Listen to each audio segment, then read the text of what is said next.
خوشی منانے کی بات تو نہیں ہے، یہ تو 1 سال کم ہو گیا میری زندگی میں سے۔ میں اپنی قبر کے 1 سال اور قریب چلا گیا، اور کسی کا کچھ پتہ نہیں کب اس کا وقت ختم ہو جائے۔ ایک دن اس کا الٹ ہو جائے گا، بچتے بچتے مر جائے۔ کتنے نوجوان کیا بوڑھے کیا موبائل سے کھیل کھیل اپنی زندگی برباد کر رہے ہیں، گیموں میں زندگی برباد کر رہے ہیں، چیٹنگ میں زندگی برباد کر رہے ہیں۔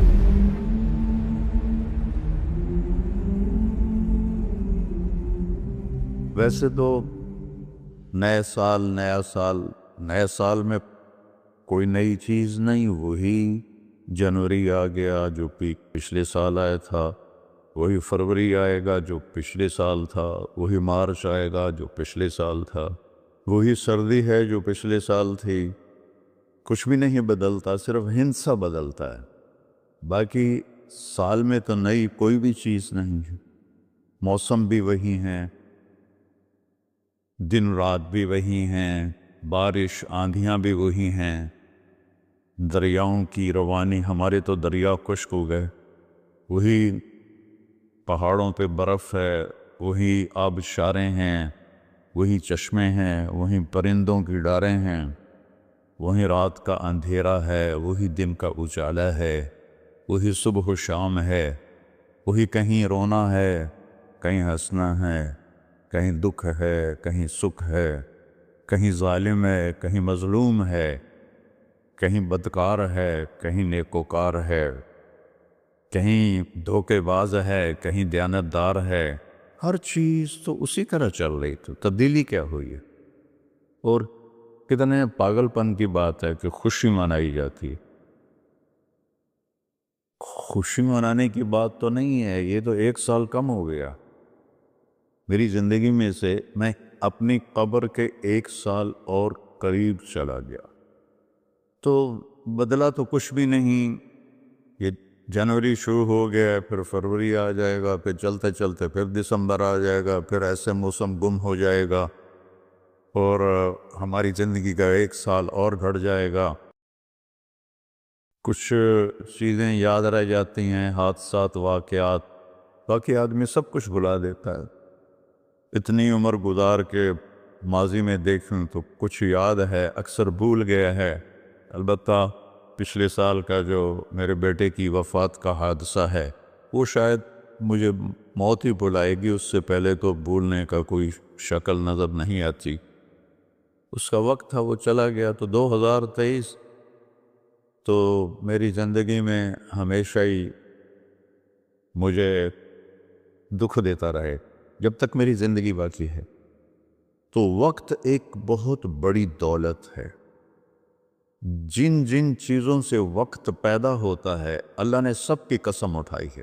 ہر وہ چیز جو وقت کے بننے میں استعمال ہو رہی ہے، اللہ اس کی قسم اٹھا رہا ہے، یہ بتانے کے لیے کہ یہ جو سانس ہے نا، اب یہ کبھی واپس نہیں آئے گا۔ گئی دولت واپس آ جاتی ہے، گئی صحت واپس آ جاتی ہے، گری عمارت دوبارہ بن جاتی ہے، لیکن یہ جو سانس وقت نے لیا ہے واپس نہیں آ سکتا ہے۔ دن اور رات کتنے بڑے ڈاکو ہیں کہ علل اعلان ہماری زندگی کو کھاتے جا رہے ہیں، کھاتے جا رہے ہیں، کھاتے جا رہے ہیں۔ کوئی ہمارے 100 روپے جیب سے نکالے تو ہم کہتے ہو یہاں جمعے میں آ جاتے ہیں جیب کترے، وہ موبائل نکالتے ہیں، اور جی میرا موبائل نکل گیا، ذرا ہوشیار بھی رہنا، پتہ نہیں آئے نہ بیٹھے ہوئے تو وہ میرا موبائل نکل۔ لیکن یہ سانس ایک لمحہ جو نکلا ہے، اسے تم واپس نہیں لا سکتے۔ سورج چاند کی گردش الٹی نہیں ہو سکتی۔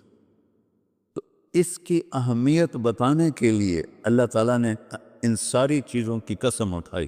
والشمس وضحاها والقمر اذا تلاها والنہار اذا جلاها واللیل اذا یغشاها والسماء وما بناها والارض وما طحاها ونفس وما سواها۔ 7 چیزوں کی اکٹھی قسم اٹھائی ہے اللہ تعالیٰ نے۔ سورج کی قسم، چاند کی قسم، دن کی قسم، رات کی قسم، آسمان کی قسم، زمین کی قسم، اور اے انسان تیری جان کی قسم کہ وقت نے تجھے گھیرا ہوا ہے، اور تجھے کھینچ رہا ہے، ہر ٹک ٹک ٹک یہ کلہاڑے کی طرح میری زندگی کے درخت کو کاٹ رہی ہے اور پتہ بھی نہیں چلتا، اور کسی کا کچھ پتہ نہیں کب اس کا وقت ختم ہو جائے۔ میں اپنے بارے میں تو سوچتا تھا کہ 70 سال کا ہو گیا ہوں، تو اب میری زندگی مطلب جامندہ ویلا نیڑے ہی ہے، لیکن وہ عاصم پہ وقت آ گیا جو 36 سال کا نوجوان اور اتنا صحت مند کہ 30 کلومیٹر مسلسل دوڑنے کی طاقت تھی اس کے اندر، 30 کلومیٹر ایک سانس میں دوڑتا تھا، اور خانپور ڈیم کو 1 گو میں اس نے کراس کیا اور آر پار کیا۔ اس کے اوپر موت کا حکم آ گیا تو کچھ پتہ نہیں ہے، مریض سسک رہا ہے یا اللہ موت دے دے، وہ جوان مانگ رہا ہے یا اللہ زندگی دے دے، اس پہ موت آ جاتی ہے۔ اور وہ ہمارا ایک نوکر تھا چاچا فتح محمد نام تھا، فتح کہتے تھے، آخر عمر میں بیمار ہو گیا تھا، تو میں اس کا حال پوچھنے گیا تو مجھے کہا میاں موت نہیں آ رہی، ہمارا ٹائٹل ہے وہاں خاندان میاں موت نہیں آ رہی، کسی کو مانگے نہیں ملتی، کسی کے بچتے لوگ کہتے ہیں نا میں تو مرتے مرتے بچا، ارے بھائی بچتے مر جائیں گے، میں تو مرتے بچے، ایک دن اس کا الٹ ہو جائے گا، بچتے مر جائے۔ وقت قیمتی چیز ہے، اور یہ قیمتی بنتا ہے اس میں کچھ بھرنے سے، اور جو بھر دو گے نکال نہیں سکو گے، وقت کے برتن میں جو بھرو گے، وہ بوتلوں میں یہ سیرپ مشینوں ہیں ایسے ڈال رہی ہوتی ہے نا، ایسے بوتل آتی ہے، اس میں اوپر سے وہ مشین اس کے اندر سیرپ ڈالتی ہے، وہ آگے چلی جاتی، کبھی کوئی بوتل مس ہو جاتی ہے تو خالی آگے نکل جاتی، اس کے اوپر کھڑا ہوا جو ہے کام کرنے والا، وہ اس کو اٹھا کے دوبارہ پیچھے رکھ دیتا پھر بھر جاتی ہے۔ لیکن یہاں یہ نہیں ہو سکتا کہ میری یہ گھڑی خالی چلی گئی، کچھ بھی نہ کیا، یا موبائل سے ہی کھیلتا رہا۔ کتنے نوجوان کیا بوڑھے کیا موبائل سے کھیل اپنی زندگی برباد کر رہے ہیں، گیموں میں زندگی برباد کر رہے ہیں، چیٹنگ میں زندگی برباد کر رہے ہیں۔ وقت ایک قیمتی چیز ہے، یہ سال مہینے تو ہم نے بنائے ہیں، اللہ نے کہا تھا تعلموا عدد السنین والحساب، مہینے سال تم خود بنا لینا، میں تمہیں وقت کھلا دے رہا ہوں جب تک تمہاری زندگی ہے۔ 17 ہجری میں حضرت عمر رضی اللہ تعالیٰ عنہ کی حکومت تھی، ابو موسیٰ اشعری رضی اللہ تعالیٰ عنہ یہ گورنر تھے بصرہ کے، تو انہوں نے خط لکھا کہ امیر المومنین آپ کے خط آتے ہیں، نہ پتہ ہوتا ہے یہ کب نافذ ہونا ہے اور نہ پتہ ہوتا ہے یہ کب ختم ہونا ہے، تو ارخ لنا، تو ہمارے لیے کوئی کیلنڈر بنائیے۔ تو حکومت بہت پھیل چکی تھی، 22 لاکھ مربع میل میں حکومت پھیل چکی تھی، تو حضرت عمر کو یہ بات بڑی پسند آئی، تو انہوں نے سب کو جمع کیا، فرمایا بھائی ابو موسیٰ کا خط آیا ہے تو ہمیں اپنا کوئی کیلنڈر بنانا چاہیے۔ سب نے کہا بالکل صحیح ہے، تو فرمایا کہاں سے شروع کرے؟ تو ایک رائے آئی میلاد النبی سے شروع کرے، ولادت نبی سے شروع کرے۔ ایک رائے آئی غزوہ بدر سے شروع کرے، ایک رائے آئی فتح مکہ سے شروع کرے۔ آپ نے حضرت علی سے پوچھا تمہاری کیا رائے ہے؟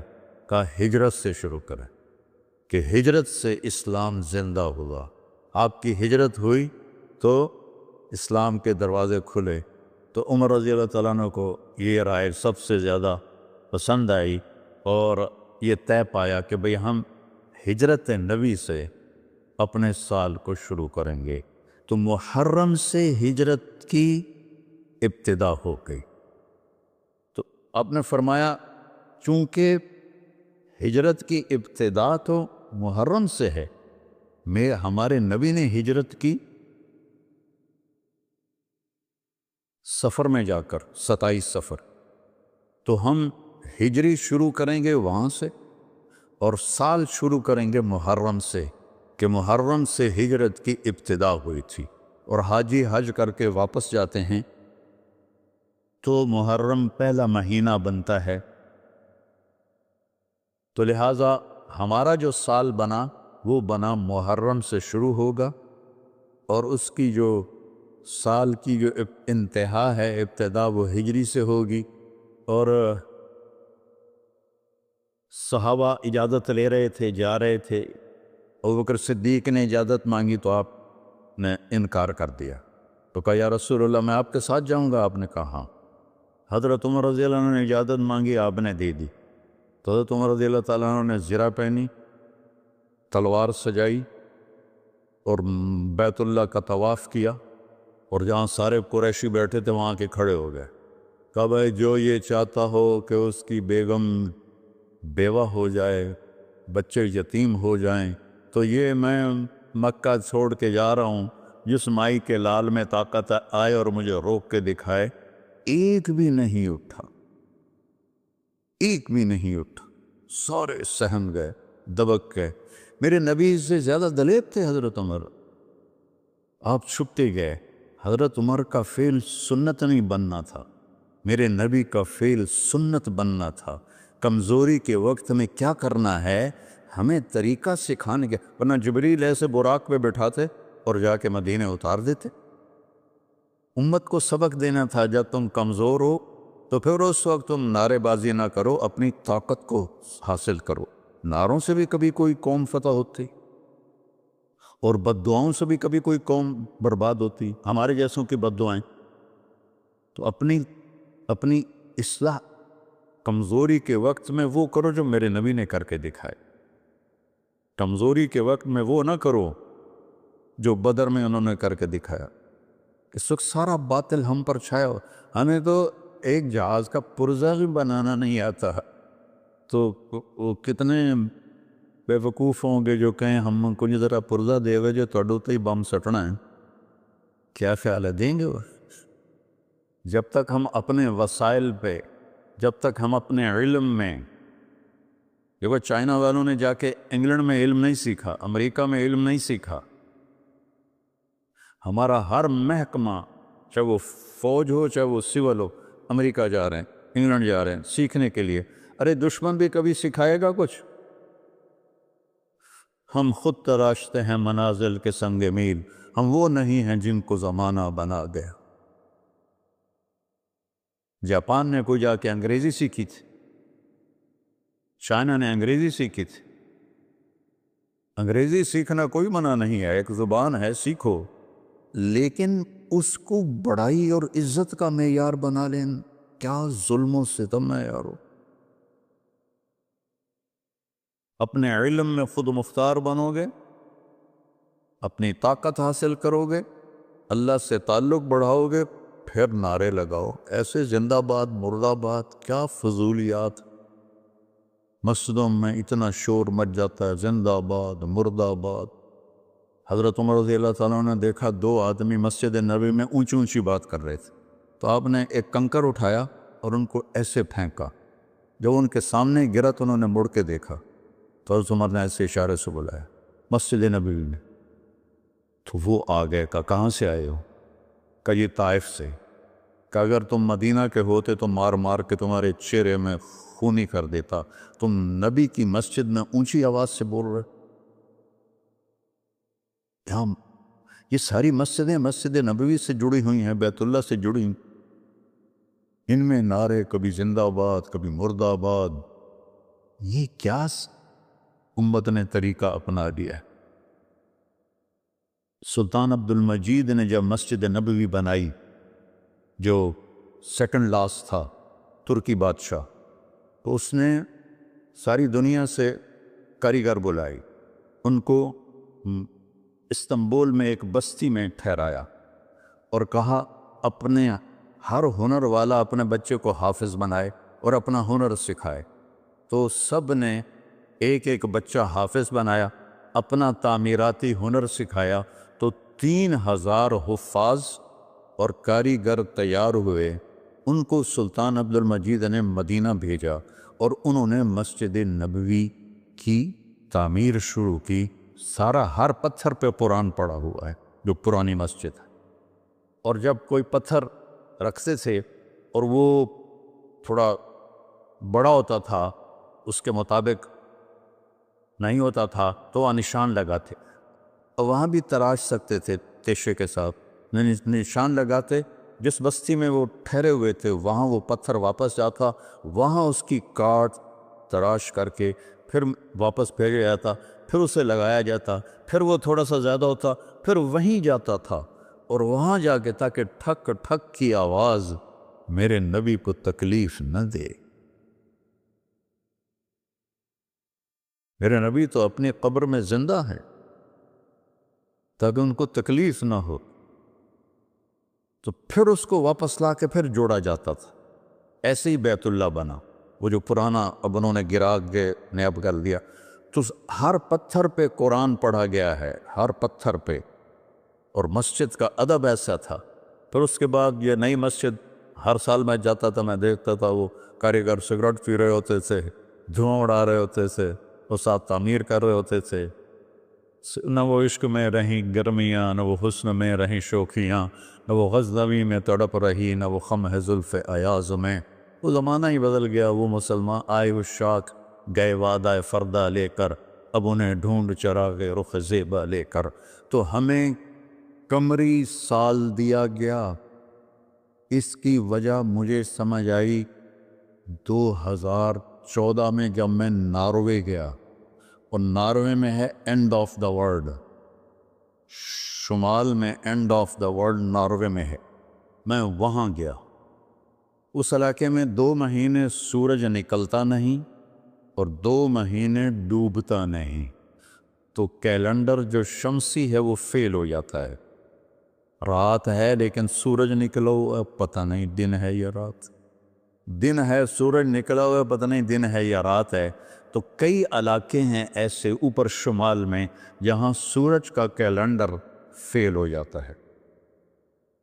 تو 3 گھنٹے کا اوسلو سے جہاز تھا، آگے 5 گھنٹے کا موٹر کا سفر تھا، 8 کلومیٹر کی سرنگیں تھیں، اور پھر آخری بستی مچھروں کی تھی، وہاں سے پھر 1.25 گھنٹہ آگے موٹر کا سفر تھا۔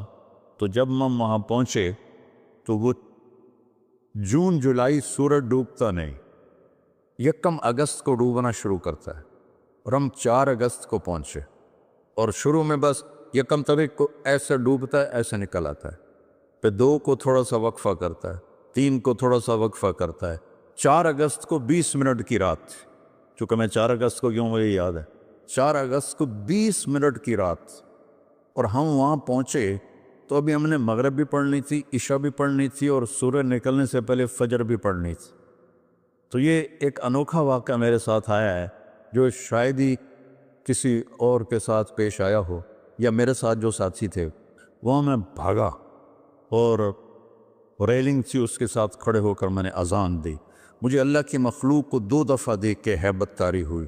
ایک ماؤنٹ ایورسٹ کو دیکھا کہ وہ پوری طرح ننگا تھا، چوٹی خالی تھی، دیکھ کر میں بالکل گم ہو گیا، جس کے تیر اتنے بڑے ہوں وہ اللہ کتنا بڑا ہوگا۔ اور ایک وہ جب میں اینڈ آف دی ورلڈ پر پہنچا تو اس کا وہ منظر دیکھ کے میں گم ہو گیا۔ میں نے اذان دی، ٹھنڈی ہوا چل رہی تھی، تو میں نے قبلہ دیکھنا چاہا تو چاند سامنے چمک رہا تھا، سورج فیل ہو گیا تھا، چاند چمک رہا تھا۔ تو آج سمجھ میں آیا کہ اللہ نے ہمیں چاند کا کیلنڈر کیوں دیا ہے، کہ میرا نبی سارے زمانے کا نبی ہے۔ جہاں سورج نہیں نکلتا اور جہاں سورج کئی مہینے نہیں ڈوبتا، اگر وہاں کوئی مسلمان ہیں تو دن رات کا حساب کیسے لگائیں گے؟ چاند کو دیکھ کر۔ میں نے چاند دیکھا، واہ واہ اب یہ رات کھڑی ہے، تو وہ قبلہ فٹ کیا، مغرب کی نماز پڑھی۔ مغرب عشاء اکٹھے پڑھنا تو مسافر کے لیے جائز ہے باقی ائمہ کے نزدیک، تو پہلے مغرب پڑھی، پھر عشاء پڑھی، پھر ساتھ ہی میں نے فجر کی اذان دی۔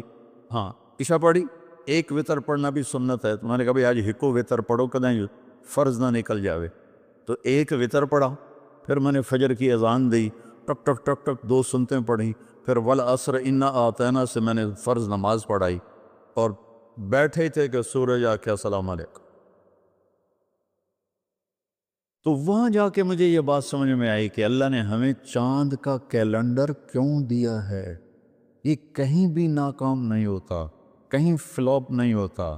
سورج کا کیلنڈر کتنی جگہ ہیں دنیا میں جہاں فلاپ ہو جاتا ہے، ناکام ہو جاتا ہے. تو یہ ہمارے نبی کی عالمی نبوت کی ایک دلیل چاند کا نظام شمسی بھی ہے. تو بھائیو، میں بہت ساری باتیں وقت کے متعلق بتا گیا. کہنا تو یہ تھا کہ ہندسہ بدلا ہے تو اپنے آپ کو بھی بدلیں، توبہ کریں اپنے رب کی بارگاہ میں اور گناہوں سے توبہ کریں. پتہ نہیں کب عاصم کی طرح کس کو موت اٹھا کے لے جائے. تو نہ جانے بلا لے پیا کس گھڑی، تو کیا کیا کرے گی کھڑی دن کے دن.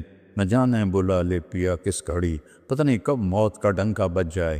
تو بھائیو، اس سے پہلے توبہ کرو، اپنے رب کی بارگاہ میں جھکو، فرائض ادا کرو، 5 نمازیں پوری پڑھو، جھوٹ نہ بولو، سچ بولو، دھوکہ نہ دو، دیانتداری سے چلو، بدکاری نہ کرو، نکاح کرو، نشے نہ کرو، حلال پیو، حلال کھاؤ، حرام نہ کماؤ، حلال کماؤ. ماں باپ زندہ ہیں تو ان کے آگے اف بھی نہ کرو. بیوی بچوں سے حسن سلوک رکھو، روب جمانا نہیں. ماں باپ سے کہتا ہوں، اولاد کی عزت کرو، اولاد کو عزت دو، انہیں ڈانٹ ڈپٹ سے نہ چلاؤ، پیار سے چلاؤ. اولاد سے کہتا ہوں، ماں باپ کے آگے اف بھی نہ کرو کہ وہ تمہاری جنت ہیں، وہ تمہاری جنت کے دروازے ہیں. اور اپنی کمائیوں میں حلال رکھو. ایک دوسرے سے لڑے ہوئے ہو تو صلح کر لو، کہ اللہ پاک کو آپس کا لڑنا بالکل پسند نہیں ہے. اور اب یہ سیاست کا بازار گرم ہو رہا ہے، یہ نہیں منافقت ہے، منافقت کے سوا کچھ نہیں ہے. اس سے دور ہی رہو تو اچھا ہے.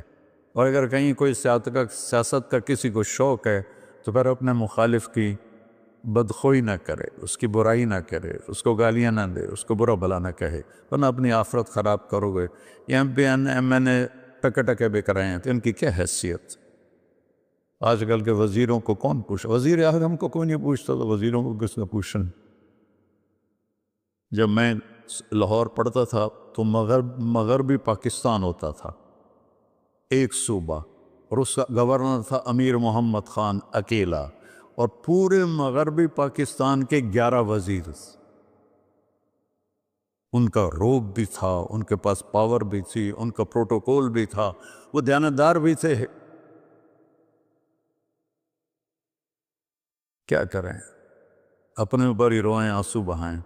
تو بھائی توبہ کرتے ہو سارے؟ کہو میرے ساتھ، یا اللہ میری توبہ. پھر کہو یا اللہ میری توبہ. پھر کہو یا اللہ میری توبہ. انشاءاللہ ہماری توبہ قبول ہوگی.